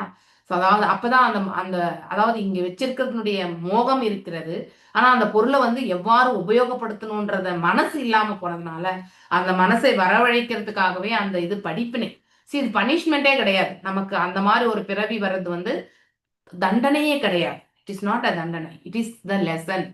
அதுல இருந்து நம்ம கத்துக்க ஆரம்பிப்போம் நம்ம இல்லையா. நிறையவே நம்ம ஏழ்மையில இருக்கும் பொழுதும், ஒரு துயரத்துல இருக்கும் பொழுதும், சங்கடத்துல இருக்கும் பொழுதும் நமக்கு வந்து நிறைய படிப்பினைகள் வரும். அதே சுகமாக இருக்கும் பொழுதோ இல்ல வந்து ஒரு ஆனந்தத்தை அனுபவிக்கும் பொழுதோ அது வந்து நாம வந்து அதனுடைய மதிப்பே நமக்கு முழுமையான மதிப்பு தெரியாது இல்லையா. சோ அதாவது நம்ம வாழ்க்கையினுடைய என்ன நம்முடைய வாழ்க்கையினுடைய தாற்பயம் என்ன, நம்ம எதுக்காக இங்க வந்திருக்கோம், இதெல்லாம் நம்ம வந்து நல்ல சொபஸ்டிகேட்டடா அதாவது நல்ல செல்வத்திலையும் திளைத்து அந்த மாதிரி ஒரு சூழ்நிலை இருக்கும்போது நம்ம கண்டிப்பா அதை பத்தி தேடவே மாட்டோம் இல்லையா. ஆனா அதுவே சலிக்கக்கூடிய நிலையில வர்றவங்களுக்கு வந்து அந்த தேடுதல் வரும் இல்லையா. ஓகே இது கிடைச்சிச்சு, இனிமே என்ன இருக்கு, அதாவது நெக்ஸ்ட் நெக்ஸ்ட் நெக்ஸ்ட் நெக்ஸ்ட் வந்து நமக்கு ஆனந்தப்படுத்தக்கூடியது எது. செல்வம் வந்தாச்சுப்பா, வீடு வந்தாச்சுப்பா, இன்னும் என்ன இருக்கு, பிள்ளைங்க படிச்சாச்சு, அவங்க ஏதோ அவங்க வாழ்க்கையை அமைச்சிருந்தாங்க, இனிமே வந்து இந்த உலகத்துல வந்து பௌதிக நிலையில ஆனந்தம் கொள்றதுக்கான விஷயங்கள் எதுவுமே கிடையாது அப்படிங்கிற ஒரு மனசு எப்பவுமே தேடிண்டே இருக்கும். எது சுகம் எது சுகம் எது சுகம் அப்படின்னு. அதை விட அதை காட்டி சுகம் எது, அதை காட்டிலும் சுகம் எது அப்படின்னு வரும்பொழுது ஒரு காலகட்டம் வரும்பொழுது இவ்வளவுதானா வாழ்க்கை அப்படின்னு ஒரு மனசு நமக்கு கொண்டு வரது இல்லையா. அப்புறமா ஹையர் திங்ஸ்க்காக நம்ம தேட ஆரம்பிப்போம். எது வந்து உண்மையான ஆனந்தம் அப்படிங்கிறதுக்கான தேடக்கூடிய அந்த தேடுதல் வந்து வரும் இல்லையா. ஒன்றுத்து மீது வெறுப்பு விருப்பு இதெல்லாம் வந்து வச்சுட்டு உட்காந்துருப்போம் இல்லையா. அதனால நமக்கு வந்து நிம்மதியே இருக்காது இல்லையா. சோ அந்த விருப்பு வெறுப்புகள் வரும்பொழுதுதான் அதாவது நம்ம வந்து இந்த மாதிரி ஆன்மீகத்தை வந்து தேட ஆரம்பிப்போம். அங்கேதான் வந்து நமக்கு நித்தியமான ஆனந்தம் என்பதையுமே நாம அறிய முயற்சிப்போம். அந்த பாதையுமே பகவான் நமக்கு கொடுப்பார் இல்லையா. இங்கே அன்பு மைந்தர்களே, அதாவது நாம் தன்னுடைய பிள்ளைகளை பார்த்து சொல்றார், பல உடல்களை பெற்றிருக்கும் இவ்வுலகில் அனைத்து உயிர்களிலுமே அப்படின்னா 84 லட்சம் விதமான உயிர் வாழிகளிலே மனித உடல் பெற்றவன் வந்து மிக மகத்துவம் புரிந்தவன் அவன். ஆனா அப்படி மகத்துவமான அந்த பிறப்பை பெற்றவன் கேவலமான அதாவது புலநுகர்ச்சிக்கான சென்ஸ் கிராட்டிபிகேஷன் அதுக்காக அவன் காம அந்த செயல்களுக்காக அவன் வந்து கடினமாக உழைக்க வேண்டியதே இல்லை. சோ அப்படி நம்ம என்ன பண்றோம்னாக்கா இங்க சொன்ன இந்த வியாக்கியானங்களை வர்றது எல்லாமே உண்மைதான். ஓடி ஓடி உழைக்கிறோம் இல்லையா. காலையில ட்ரெயின் ஏறுறோம், 3 மணி நேரம் ஜர்னி பண்ணி ஆபீஸுக்கு போய் 9 மணிலேருந்து 5 மணி வரைக்கும் கஷ்டப்பட்டுட்டு மறுபடியும் 3 மணி நேரம் வந்து பிரயாணம் செய்து வீட்டுக்கு வந்த பிறகு மனைவி கொடுத்த உணவை சாப்பிட்டு இரவு உணவை சாப்பிட்டு இல்லையா. சோ அதன் பிறகு வந்து புணர்றது, அதுக்கப்புறம் தூங்குறது, மறுபடியும் எழுந்து போறது, இதுதான் வாழ்க்கையாக நாம ஆனா எங்கேயாவது நம்முடைய வாழ்க்கை எதுக்காக இப்படி இருக்கு, நாம ஏன் வந்திருக்கோம் இங்க அப்படின்ற அந்த கேள்விகளை எழாம தான் நம்ம செயல்பட்டு இருக்கோம். ஃபுல் அண்ட் ஃபுல் உடல் தளத்துல இருந்து செயலாற்றக்கூடியது. அதே மாதிரிதான் விலங்குகளும் செய்கிறது. விலங்குகள் என்ன பண்றது, அதுவும் உண்ணுகிறது, நாமும் உண்ணுகின்றோம் இல்லையா. அதுவும் உறங்குகிறது, நாமும் உறங்குகிறோம். அதுவும் புணர்கின்றது, நாமும் புணர்கின்றோம் இல்லையா. சோ இதுல வந்து அதுவும் தற்காத்துக் கொள்கிறது, நாமும் வந்து தற்காத்துக் கொள்வதற்காக நம்ம வீட்டை கட்டி கேட்டை பூட்டி நைட்ல எல்லாமே கீழெல்லாம் போட்டோமா, லாக் பண்ணோமா, எல்லாமே கரெக்டா இல்லையா அப்படின்லாம் பார்த்து இல்லையா அதுக்கப்புறம் தான் தூங்குறதுக்கு போகிறோம். சோ இப்படி மனிதர்களுக்கும் விலங்குகளுக்கும் எந்த ஒரு வித்தியாசமே இல்லாத ஒரு வாழ்க்கை தான் அது. எங்கே நம்ம எதற்காக வந்திருக்கோன்ற ஒரு கேள்வி எழாத ஒரு மனிதனுடைய வாழ்க்கை வந்து மிருக வாழ்க்கை தான் அப்படிங்கறத வந்து நாம தெரிஞ்சுக்கணும். அதுதான் பிராக்டிக்கலா நம்ம பண்ணிட்டு இருக்கிறதே அதுதான் இல்லையா. பக்தி தொண்டின் இருப்பதே அதாவது பக்தி தொண்டின் தெய்வீக நிலையினை அடைவதற்காக ஒருவன் தவத்திலும் துறவரிலும் நெறியிலும் ஈடுபட வேண்டும். அதாவது தவம் துறவு. துறவு என்பது நம்ம காவி உடைய உடுத்துகிறது கிடையாது. எல்லாருக்கும் அந்த ஆப்ஷன் கிடைக்காது. எங்கேயோ 1% 2% தான் வந்து காவியை வந்து உடுத்தக்கூடிய ஃபுல் ரெனவுன்சேஷனுக்காக போறவங்க. சோ அதுலயுமே அவங்க இன்னும் பக்குவம் அடைஞ்சு அந்த பரமாம்ச நிலையை அடையணும். அதுதான் ஹையஸ்ட் நிலை இல்லையா. ஆனா அதே வந்து ஒரு துறவு நெறிகள் என்பது நம்ம வாழ்க்கையில நம்ம வந்து இதெல்லாம் சாப்பிடக்கூடாது அப்படின்னா சாப்பிடக்கூடாது, இவ்வளவுதான் சாப்பிடணும் ஒரு நாளைக்கு அப்படின்றது இவ்வளவுதான். அதுக்கப்புறம் வந்து இந்த செயல்கள் வந்து கண்டிப்பாக நாம வந்து இந்த டிவி இதெல்லாம் வந்து உட்காந்து சினிமா இதெல்லாம் வந்து பார்க்க கூடாது. அதெல்லாம் நம்முடைய புலன்களுக்கு வந்து இன்னும் வந்து அதாவது முன்னேற்ற பாதைக்கு எடுத்து செல்லக்கூடிய பாக்கியத்தை கொடுக்காது. எதை காண வேண்டுமோ அதை மட்டும் தான், யமா நியமா இந்த 2 விஷயங்களை வந்து டூஸ் அண்ட் டோன்ட்ஸ், எதெல்லாம் பண்ணக்கூடாதோ அதெல்லாம் கண்டிப்பா பண்ணணும் இல்லையா. அதாவது பரிபாலிக்கணும். எதெல்லாம் வந்து செய்யணுமோ அதை கட்டாயம் செயல்படுத்தணும் இல்லையா? இப்படி நாம இந்த நியமங்களை வந்து கரெக்டா பரிபாலிக்கிறது இல்லையா? சோ காதுல வந்து பிரஜல்பா கேட்க கூடாது. யாராவது ஒருத்தர் வந்து ஒருத்தரை பத்தி அவதூறு சொன்னா அதை வந்து செவி மடுத்து அதை வந்து ரொம்ப உன்னிப்பா அதுல வேற டவுட் கேட்டு கிளாரிஃபை பண்ணி இந்த செயல்கள் எல்லாம் கண்டிப்பா பண்ணக்கூடாது. இந்த வாயால அடுத்தவங்களை வந்து நிந்திக்கிறத வந்து நாம விட்டுறணும். இப்படி இந்த புலன்களை எல்லாம் நம்ம வந்து பக்குவப்படுத்தணும் இல்லையா? இதே வாய், இதே கண், இதே காது, இதே கை, இது எல்லாமே வந்து பக்குவம் அடையறதுக்கான மார்க்கத்தை நாம தேடிக்கணும் இல்லையா? இந்த வாயால இறைவனுடைய புகழாரங்களை பாடுவது, கண்ணால இறைவனுடைய அதாவது அர்ச்ச விக்கிரகத்தை வந்து தரிசனத்தை பெறுவது, இந்த காதால அவருடைய புகழ் ஆரங்களை கேட்பது, இந்த கைகளால் அவருக்கு வந்து சேவைகள் பண்ணுவது, இந்த காலால் அவருடைய திருத்தலத்துக்கு செல்வது, இப்படி மனதினால வந்து நம்ம அதை மேன்மை உரை செய்யணும் இல்லையா? அதுதான் துறவு நெறி. ஓகே, இப்ப இருக்கக்கூடிய காலகட்டத்துல இதுவே தவங்கள் என்பதும் சொல்லப்படுவது. ஸோ இப்போ நம்ம ஸ்ரீ பக்தி சித்தாந்த சரஸ்வதி தாகூரார் வந்து மாம்பழத்தை வந்து ஒரு நாள் வந்து அதாவது பகவானுக்கு நைவேத்தியம் பண்ணாமலே வச்சிருந்தப்போ அவர் எடுத்து உண்டு விட்டாராம். அப்போ பக்தி வினோத தாகூரார் வந்து அவரை வந்து கண்டித்தாராம், வித்தவுட் ஆஃபரிங் நீ எப்படி எடுத்துக்கலாம் அப்படின்னு சொல்லிட்டு. அதன் பிறகு அவர் வாழ்க்கையில மாம்பழத்தை வந்து சாப்பிட்டதே இல்லையா. மாம்பழத்தினுடைய அதாவது உணவு பதார்த்தங்கள் எதுவா இருந்தாலுமே அவர் சாப்பிட்டதே கிடையாதாம். அந்த அளவுக்கு ரினவுன்சியேஷன் இல்லையா? அதுவே ஒரு தவ வாழ்க்கை. இப்படி நம்ம இறைவனுக்கு செய்து அந்த அளவுக்கு அவருடைய அபராதமாக அவர் ஏற்றுக்கொண்டு இல்லையா, அதை வந்து கடைசி வரைக்குமே பரிபாலித்து விட்டு சென்றாராம். அப்படிப்பட்ட ஒரு வைராகியம் தான் இருக்கணும். தவ வாழ்க்கையில வரக்கூடியது வைராகியம். மேலும் ஒருவன் இந்நிலையில் அடையப்படும் பொழுது அவன் பௌதிக இன்பத்திற்கு மேலானதும் என்றும் தொடர்ந்து இருப்பதுமாகிய நிரந்தர ஆனந்தத்தை வந்து நிரந்தர ஆனந்த வாழ்வினை எழுதுகிறான். ஒருவர் இந்த நிலைக்கு போகணும்னா அவன் விசுத்த சத்துவம், அதாவது சுத்த சத்துவ நிலைக்கு செல்லணும். இந்த 3 குணங்களுக்கு அப்பாற்பட்ட நிலையில் அவனுடைய நிலையை அதை வந்து ஸ்திரப்படுத்திக்கணும். You should fix is mind இல்லையா? மனதை வந்து அந்த ஒரு நிலையில வந்து அவர் வந்து ஸ்திரப்படுத்தி கொள்ளணும். இச்லோகத்தில் பகவான் ரிஷபதேவர் மானுட வாழ்வின் முக்கியத்துவத்தை பற்றி கூறுகிறார். தேகபா, அதாவது உடல் தளம் இல்லையா, உடலை பற்றி இருக்கும் ஒரு உயிரை பற்றி குறிப்பிடுகிறது. ஆனால் மானுட உடல் வாய்க்க பெற்றவன் விலங்குகளிலிருந்து வித்தியாசமாக, இப்ப நான் சொன்ன எல்லாமே இல்லையா, அது செய்யக்கூடிய செயல்கள் எல்லாமே நாம கூட செய்யறோம் இல்லையா? ஆனா அப்போ அது மனித வாழ்க்கைக்கும் மிருக வாழ்க்கைக்கும் எந்த ஒரு வித்தியாசமே கிடையாது. அதே சமயம் அவர்கள் தங்களை முறையாக காத்துக்கொள்ளவும் வேண்டியிருக்கிறது இல்லையா? ஆயினும் இது மனித நாகரிகமாக, இதுதான் வந்து சிவிலைசேஷன் அப்படின்னு நம்ம எடுத்துக்க கூடாது. உண்றது, உணங்குறது இல்லையா, வீழ்த்தெழுது, நம்முடைய அன்றாட வாழ்க்கை செயல்களை செய்யறது, பௌதிக தளத்துல இருந்து எப்பவுமே பௌதிக தளத்துல இருந்தே நம்ம ஆற்றிக்கொண்டிருந்தால் அது அந்த மனிதனுடைய வாழ்க்கையில வந்து முன்னேற்றமே இருக்காது. மீண்டும் அவன் அந்த உடலை விட்ட பிறகு வேறு ஒரு உடலை தேர்வதற்கான செயல்கள்ல தான் ஈடுபட்டு இருக்கான். அதுவே அவனுடைய பந்தத்தை வந்து கட்டுண்ட நிலையை வந்து ஏற்படுத்தும். மானுட வாழ்க்கை என்பது ஆன்மீக வாழ்வில் முன்னேறுவதற்காகத்தானே தன்னை வருத்திக் கொள்ள, அதாவது வாலண்டரிலி அக்செப்டிங் த, அதாவது கஷ்டத்தை வந்து நம்ம வந்து சுயமா ஏத்துக்கிறது. ஃபார் எக்ஸாம்பிள், இப்போ வந்து நான் 2 வேளை மட்டும்தான் சாப்பிட போறேன் அப்படின்னு நினைச்சிட்டு நம்ம வந்து பசி இருந்தாலுமே வந்து நம்ம அதை வந்து உடலை வருத்திக்க கூடாது. ஆனா இது வந்து ஒரு வைராக்கியமாக எடுத்துக்கணும். சோ யுக்த வைராக்கியமாக எடுத்துட்டு போகணும். எதை சாப்பிடக்கூடாதோ அதை கண்டிப்பா தவிர்த்துறது இல்லையா? இப்படி நம்ம அன்றாட வாழ்க்கையில் அடுத்தவங்களை வந்து புண்படுத்தாமல் பேசுறது, இதெல்லாம் வந்து வைராக்கியங்கள். நான் வயலன்ஸ் கம்யூனிகேஷன். நம்ம அதாவது ஒன் ஆஃப் த லெக்சர்ஸ் அப்போ வந்து பிரேம மாதாஜி 2-3 இயர்ஸ் பிஃபோர் சொன்னதுதான். நம்ம வந்து எப்பவுமே நான் வயலன்ஸ் கம்யூனிகேஷனுக்கு நம்மள நாம பக்குவப்படுத்திக்கணும். அடுத்தவங்களுடைய தவறுகளாக இருந்தாலும் அதை அவர்களுக்கு எடுத்துரைக்கக்கூடிய விதத்துல வந்து அவங்க வந்து மனதளவுல வந்து அவங்கள வந்து வருத்தக்கூடாது. ஓகே, ஆனா அந்த தவறை அவர்கள் திருத்துவதற்கான ஒரு வாய்ப்பை நம்ம ஏற்படுத்தி கொடுக்கணும். So that is called as a non violence communication.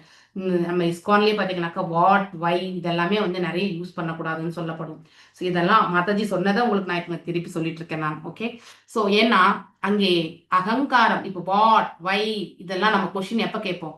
ஒரு பௌதிக தளத்துல இருந்து தான் நம்ம அந்த கொஸ்டினே வரும். என்னுடையது, ஐ, மைன், ஐ ஒன்லி டிட் இல்லையா, அந்த ஒரு இது வர ஐ எல்லாமே இந்த அகங்காரத்தோட வரக்கூடிய அந்த வார்த்தைகள். ஆக்சுவலி இந்த செயல் என்னால் செய்யப்பட்டது அப்படின்னு பாசிவ் மோடுக்கு வரணும், ஆக்டிவ் மோட விட இல்லையா? அதாவது நேரடியாக சொல்றதை விட இன்டைரக்ட் ஸ்பீச்சா நம்ம வந்து மாற்றி அதை வந்து நம்ம எப்படி ஒரு சப்மிஷனா நம்ம கொடுக்கணும். அதுதான் வந்து நம்ம வாழ்க்கையில நாம கத்துக்க வேண்டிய ஒரு அதாவது எப்படி நம்ம அடுத்தவங்களை வந்து ஹர்ட் பண்ணாம பேசுறது, ஆனா அவருடைய தவற உணர்றதுக்கான ஒரு வாய்ப்பை வந்து நம்ம கொடுக்கணும். அதை விடுத்துட்டு நீ தவறு செஞ்சே அப்படின்னு நம்ம வந்து சொல்லக்கூடாது. ஓகே, தவறு எல்லாருமே செய்யறோம். ஆனா அதை வந்து ஒரு வாய்ப்பா மாத்திக்கணும். அதாவது இந்த செயலினால் இந்த விளைவுகள் அப்படின்னு வரும்பொழுது இதை நாம் இப்படி பண்ணா இப்படி போகும் அப்படிங்கறத வந்து அவங்களுக்கு வந்து எடுத்துரைத்தா அவங்களுமே அதை அஃபெண்டிங் ஆக மாட்டாங்க. ஏன்னா எல்லாருமே தவறு இழைக்கக்கூடியவர்கள் தான் இல்லையா? அப்படிப்பட்ட ஒரு மார்க்கத்தை நாம தேடிக்கும் பொழுது ஆட்டோமேட்டிக்கலி அந்த ஜீவனமே வாழ்க்கையில வந்து மெதுவா வந்து ஒரு விஷயத்திலுமே அவன் வந்து அதே மாதிரியான அமல்படுத்துறது தான் ஒரு செயல்படுத்துவான் இல்லையா? சோ நாம அந்த ஒரு பழக்கத்தை நாம கண்டிப்பாக எடுத்துட்டு வரணும். சோ மேலும் அதாவது இந்த ஒரு வரியை வந்து நீங்க கண்டிப்பா அண்டர்லைன் பண்ணி வச்சுக்கணும். மானுட வாழ்க்கை என்பது ஆன்மீக வருத்தி கொள்வது. உண்மையில் இங்கு விலங்குகள் மரங்கள் கூட துன்பம் அவங்களுக்கு கூட இருக்கு. ஆனா அவங்களுடைய துன்பத்தை வந்து வெளிப்படுத்தினா அதை நம்ம புரிஞ்சுக்கக்கூடிய நிலையில நமக்கு ஞானம் கிடையாது இல்லையா? இப்ப வந்து ஒரு பசுமாடு வந்து தனக்கு வலியும் வேதனையும் இருக்குன்னா உணவு எடுத்துக்காது இல்லையா? அப்புறமா வந்து கண்ணுல தண்ணி வரும். இதெல்லாம் நம்ம பார்த்திருக்கோம் இல்லையா? விலங்குகளுடைய கண்ணிலையுமே தண்ணி வரும்.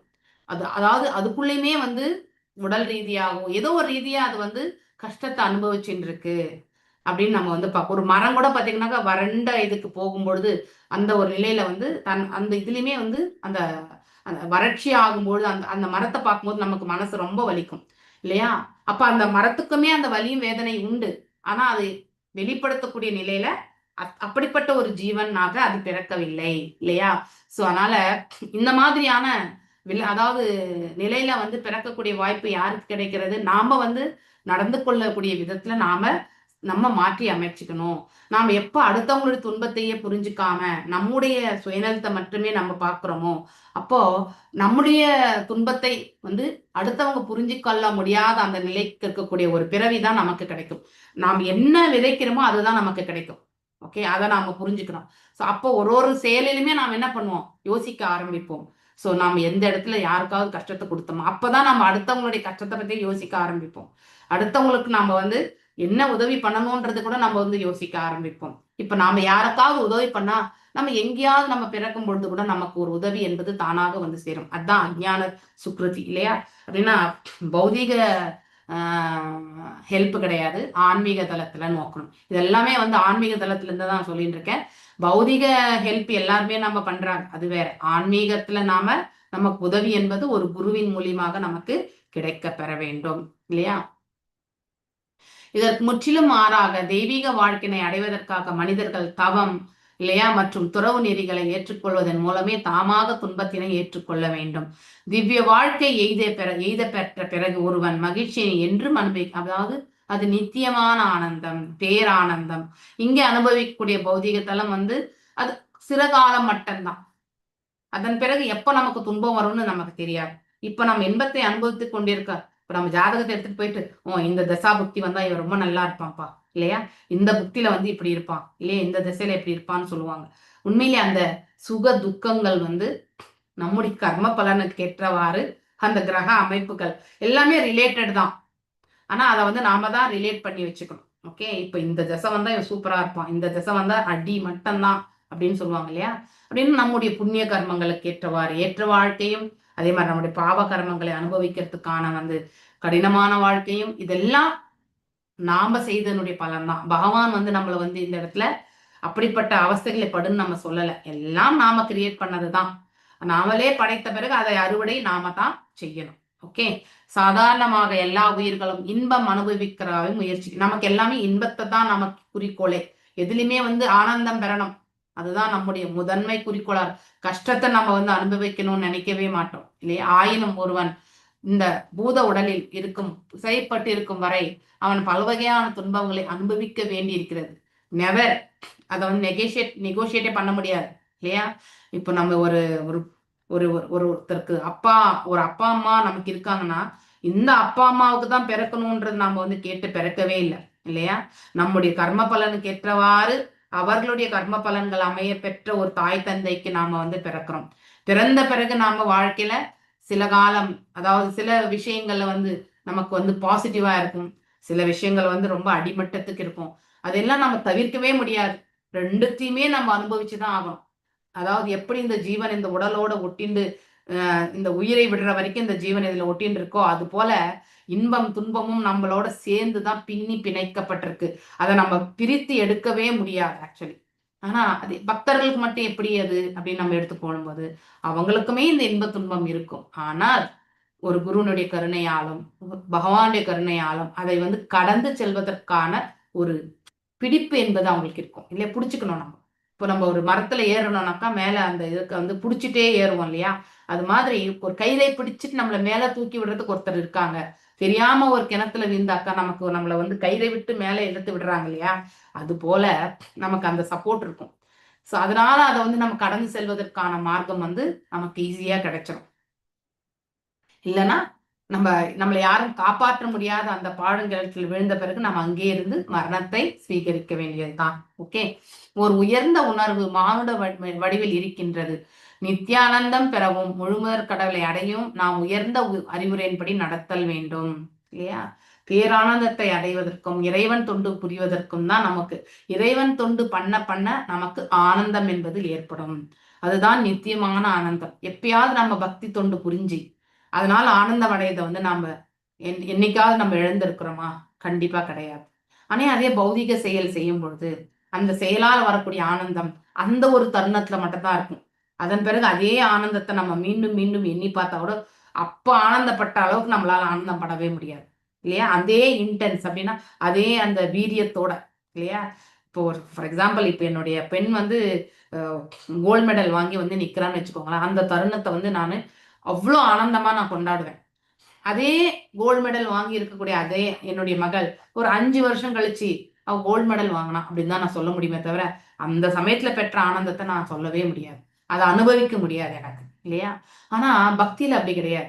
நம்ம பக்தி பண்ணும் பொழுது இல்லையா, பகவான் நம்ம சேவிக்கும் பொழுது பகவான் மேல இருந்து ஒரு புஷ்பத்தை விழுந்துச்சுனாக்கா நம்ம அதை வந்து 10 பேர்கிட்ட நான் வந்து இந்த பக்தி பண்ணும்போது இது விழுந்துச்சு இல்லையா, அதை வந்து அந்த ஆனந்தத்தை எண்ணும் பொழுது நம்ம வந்து ரொம்பவுமே எப்பவுமே நம்ம எண்ணி எண்ணி பார்க்கணும். எப்படி இப்போ கிருஷ்ணரும் அர்ஜுனரும் அதாவது பகவத்கீதையில வந்து இருவருமே செய்த அந்த சமவாதத்தை வந்து கேட்ட அதாவது சஞ்சயன் வந்து மீண்டும் மீண்டும் எண்ணி பார்த்து இல்லையா சோ இன்புறுகின்றேன் என்று சொல்றார். அதாவது அந்த மாதிரி தருணங்கள் வந்து இப்படிப்பட்ட ஞானத்தை பெற்று கொண்டிருக்கக்கூடிய அந்த தருணங்களை வந்து சஞ்சயன் எண்ணி எண்ணி இன்புறுகிறார் இல்லையா? அது எப்ப வேணாலும் எண்ணினாலும் அதை இன்புறக்கூடிய அந்த ஒரு நிலை வந்து ஏற்படும் இல்லையா? Subject matter is very important இல்லையா? எதை பற்றி நாம பேசுகின்றோமோ அதுலதான் நமக்கு ஆனந்தம் இருக்கும். சோ பௌதிக தளத்துல ஆற்றக்கூடிய எத்தகைய மேன்மையான செயலாக இருந்தாலும் இல்லையா, அது அச்சீவ்மெண்ட் ஆகக்கூடிய அந்த சமயத்துல ஏற்படக்கூடிய அதே உத்வேகமான ஆனந்தம் வந்து நமக்கு வந்து எல்லா காலகட்டங்களிலுமே இருக்காது. அது மாறுபடும். அது போக போக போக குறைஞ்சிடும். ஏன்னா அதுக்கு மேற்பட்டு இன்னொரு அச்சீவ் பண்றதுக்கு யாராவது வந்திருப்பாங்க இல்லையா? அதாவது அந்த செட்டிங் கோல் செட்டிங் இதை கடந்து இல்லையா கின்னஸ் ரெக்கார்டு பண்றாங்க இல்லையா, ஒருத்தர் பண்ணியிருப்பாங்க அவங்க கின்னஸ் ரெக்கார்டு அதை வந்து முறியெடுத்தவங்களுடைய பேர் தான் அப்புறமா வருமே தவிர இவர் பேர் வரவே வராது. அதுதான் பௌதீகம். ஓகே, சோ இச்லோகத்தில் அரசாங்கமும் இயற்கை பாதுகாவலர் தந்தையும் வந்து சிறியோர்களும் கல்வி அளித்து அவர்களை கிருஷ்ண உணர்வு உயர்த்த. அதனால சின்ன பிள்ளையில இருந்து நாம வந்து கிருஷ்ண உணர்வு ஏற்படுத்தி கொடுக்கணும். கிருஷ்ண உணர்வு இல்லாதனால் அனைத்து உயிர்களும் ஜனன மரர் சுழற்சி மீண்டும் மீண்டும் வந்து கட்டுண்ட நிலை ஏற்பட வேண்டிய அத்தகைய பந்தத்திற்கு நாம தள்ளப்படுகின்றோம். சோ உண்மையிலே பக்தி மட்டும்தான் நமக்கு வந்து முக்கியம். அதாவது பக்தி யோகத்தை நம்ம பயிற்சி செய்தா மட்டும்தான் இந்த கர்ம பந்தனத்திலிருந்து நம்ம விடுபடுவதற்கான மார்க்கம் நமக்கு கிடைக்கும். இல்லை என்றால் புனரப்பி ஜனனம் புனரப்பி மரணம். பக்தி யோக நிலைக்கு எவ்வாறு உயர்வு பெறுவது என்று மக்களுக்கு போதிக்க மதியற்ற சமுதாயம் மறுதளிக்கிறது. கிருஷ்ண உணர்வு எல்லாரும் ஏத்துக்கிறாங்களா? ஏன்னா நம்ம வீட்லயே அதுல எவ்வளோ ரிஜெக்ஷன்ஸ் இல்லையா? கிருஷ்ண உணர்வு இல்லாதவன் பன்றியை விடவும் நாயை விடவும் ஒன்றும் உயர்ந்தவன் இல்லை அப்படின்னா விலங்குகளுக்கும் மனிதனுக்கும் வேறுபடுத்தி பார்க்கக்கூடியது எதனால? அதாவது இந்த புத்தியை வந்து மனதை கொண்டு அவன் வந்து எவ்வாறு செயல்படுத்துகின்றான் அப்படிங்கிற ஒரே ஒரு வித்தியாசம் தான். ஏன்னா மனது என்பது நமக்கு மட்டும்தான் இருக்கு இல்லையா? சோ அந்த புத்தி விலங்குகளுக்கும் புத்தி உண்டு.